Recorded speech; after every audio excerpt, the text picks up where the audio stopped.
Money FM 89.3, the best of the afternoon update. Viewpoint.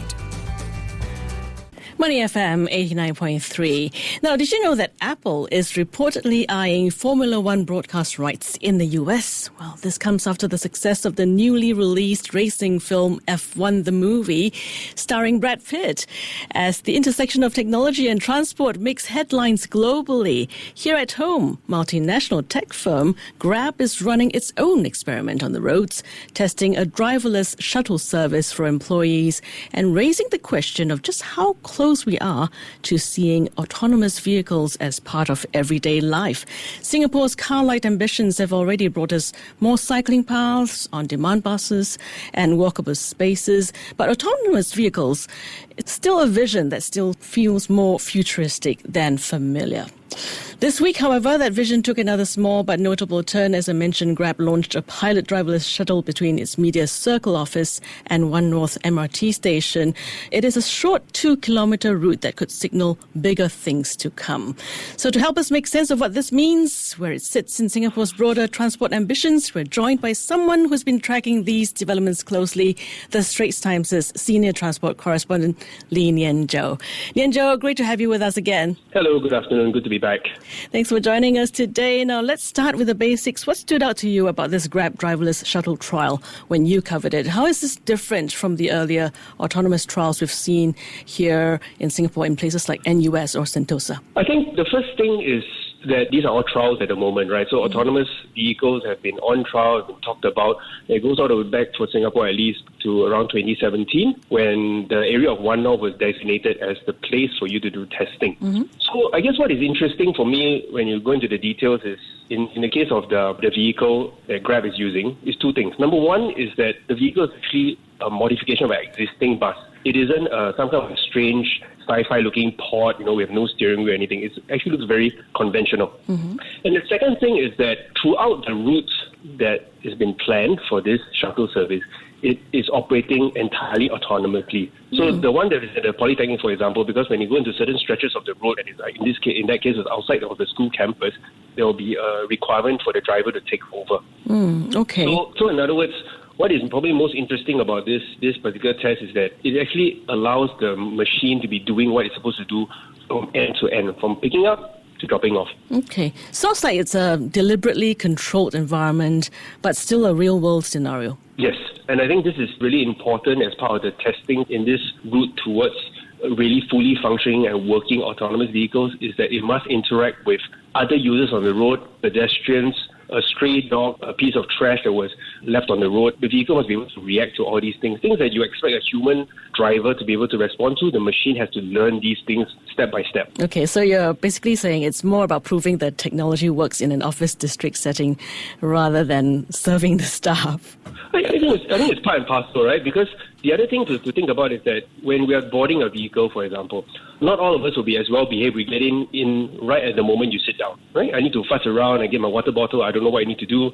All these sort of things where this interaction, where the machine also has to be able to, or at least from the programmer's perspective, is to set aside or accommodate these things. It is not that rigid, so digital, right? When you get in, person in, door closed, go. What are the processes that you need to think about? And interestingly, during the time when I was on board the shuttle for that demo, so the whole journey takes all of 15 minutes. Okay. I'm sure a human being, or rather if you have a bus uncle in a rush, you probably might go faster. You're talking about 40? It's going pretty much as quick as the traffic allows. So maximum speed is about 50, but when I was looking out at the screen, it's about 40-ish. Okay.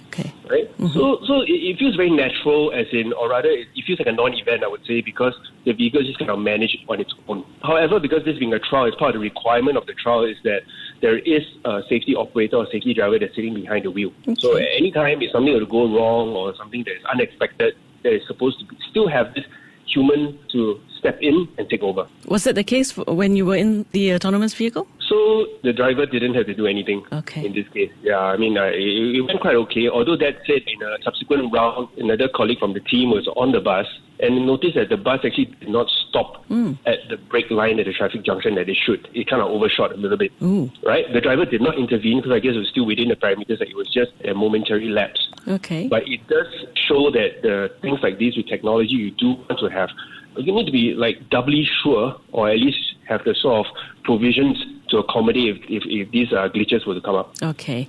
Well, let's be honest here, Nian Tjoe. At any point, were you worried at all about your safety? I did take the seat that was more inside, so if anything happens, the guy on the outside gets it.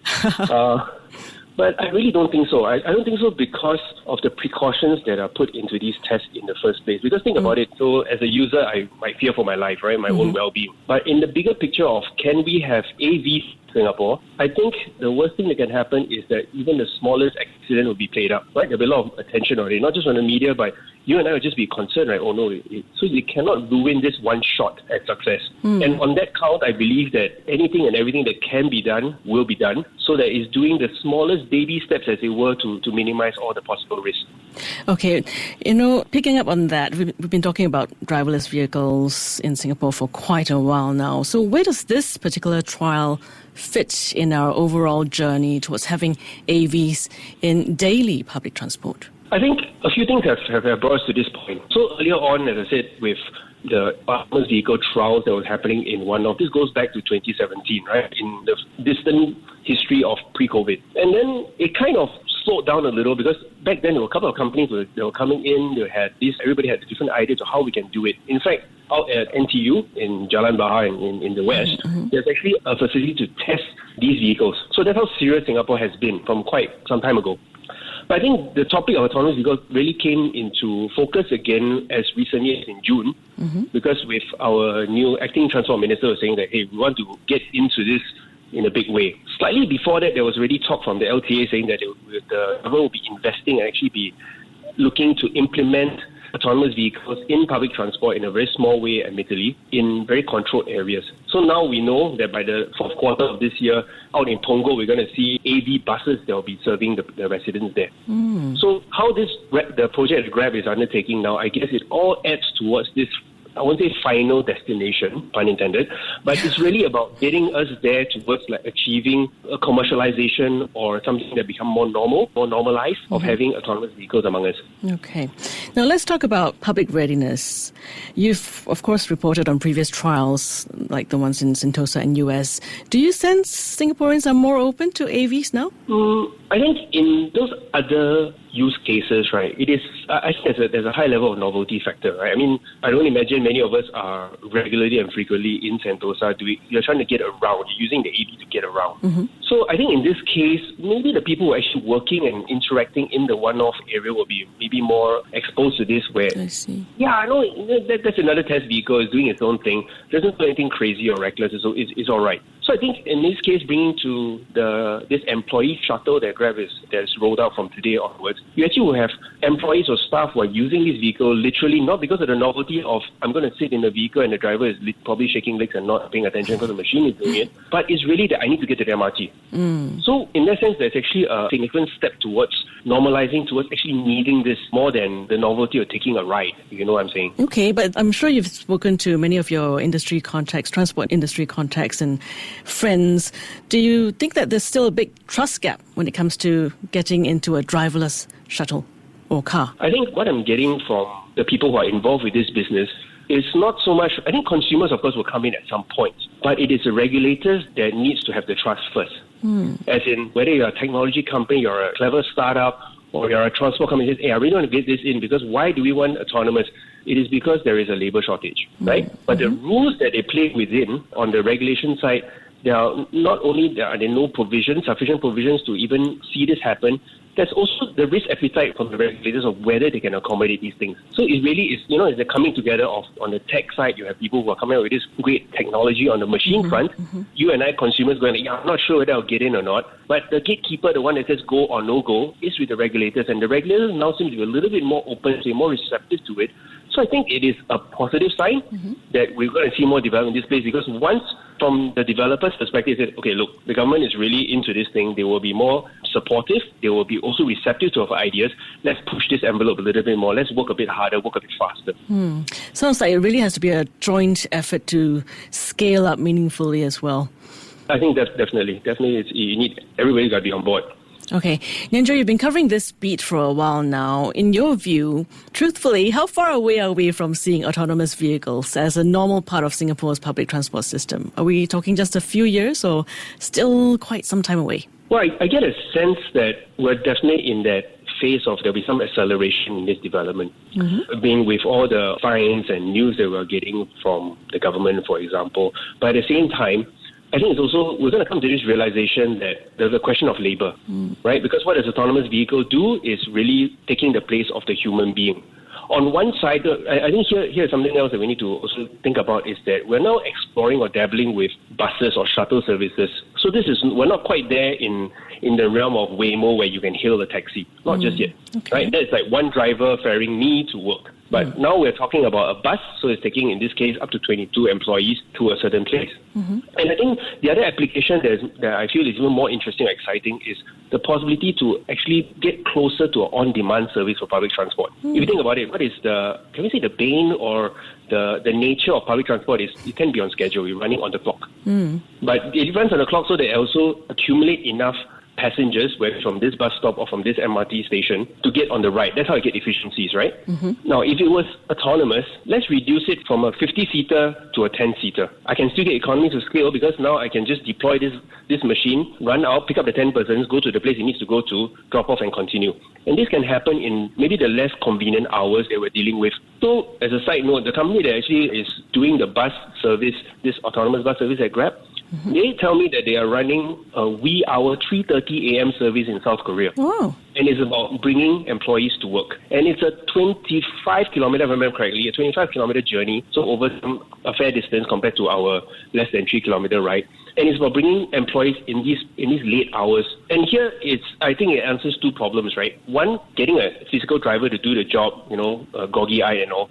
Two is the potential safety of it because the robot is not going to be tired and say that it's like this is past my bedtime. So there are potential benefits to this on-demand perspective and also even the safety of it, of commuting in one of these vehicles. Forgive me for being cynical. I think, having it in those ungodly hours is even scarier, I think, because if you come into some sort of problem, technical fault, less likely you'll get support at that time of the night, right? Actually, I will contest that is that I think it's actually safer to do these autonomous vehicle services in the wee hours because there are fewer other users on the road, fewer pedestrians, fewer motorists even. So the roads are clearer, right? In fact, one of the early use cases for autonomous vehicles is actually in this concept of actually one of the applications now is actually in our ports. The ports have been big on going into automated vehicles and now autonomous vehicles because they find that they are able to control the externalities a little bit better than on public roads. At the same time, they get the sort of efficiency that they need because these are places that run 24 hours a day and it's not always possible to get the manpower to run it. Okay. Well, I suppose these small-scale trials definitely will help build confidence and work out the kinks before we see it in our daily commutes, hopefully sooner than later. Yeah, me too. Thanks so much, Nian Tjoe, for breaking this down for us. Always great to get your perspective on what's really going on behind the headlines. Thank you. Okay, thanks, Lynn. That was Lee Nian Tjoe, Senior Transport Correspondent at the Straits Times, helping us understand the significance of Grab's driverless shuttle trial and what it tells us about Singapore's path to an autonomous transport future. You've been listening to Viewpoint on Money FM 89.3. To listen to more great interviews, download our podcasts at audio.sg or download the audio app. That's AWEDIO, audio at the App Store and Google Play.